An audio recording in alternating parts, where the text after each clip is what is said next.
It is an important program, certainly to refugees around the world, and one that can be controversial from time to time here at home.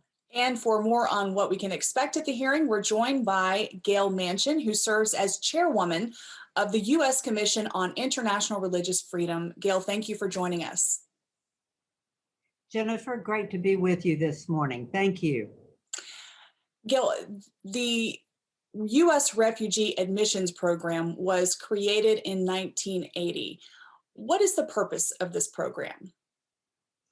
Well, certainly the purpose. The United States has always reached out to people that are vulnerable, that they're welcome in our country, that people that are fleeing a country, and they can be fleeing for many reasons. Of course, for you, sir, we focus primarily on people that are leaving a country for religious persecution or the fact that they have been exiled from their country.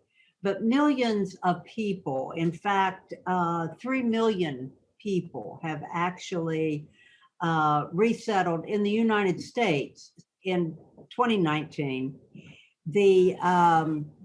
There were almost 80 million people globally that were refugees. We have about sort of a general average of about 95,000 refugees that come into our country. Of course, under this past administration, that went down to about 15,000. Mm-hmm. So if President, well, I was just going to say, I know President Biden wants to change that. What kind of change in numbers are we talking about?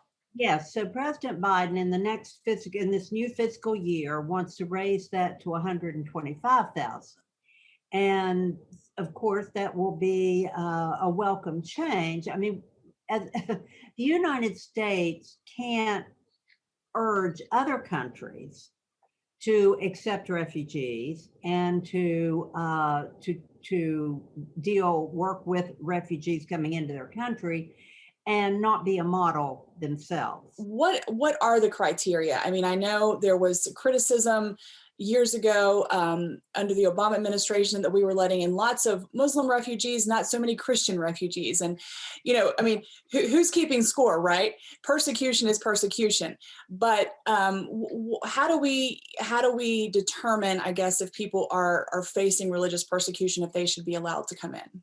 Monitoring countries that are certainly restricting religious freedom, then those are the countries that probably people, as those restrictions get worse, as the persecution gets worse, then those are the people that are trying to leave their countries. Now, obviously, you will always have from any country people that have the wrong motives for leaving or have the wrong motives for wanting to come into the United States. And that's why, you know, at the end of the day, it's the process. It's how do we process these individuals as they come in? How are they vetted?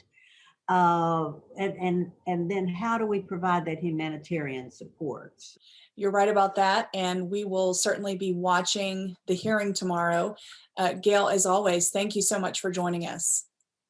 Well, thank you. And I would encourage anyone that is interested in knowing more about the whole refugee situation to tune in. And if you would like to watch tomorrow's hearing, you can find the link to do so on our website at cbnnews.com.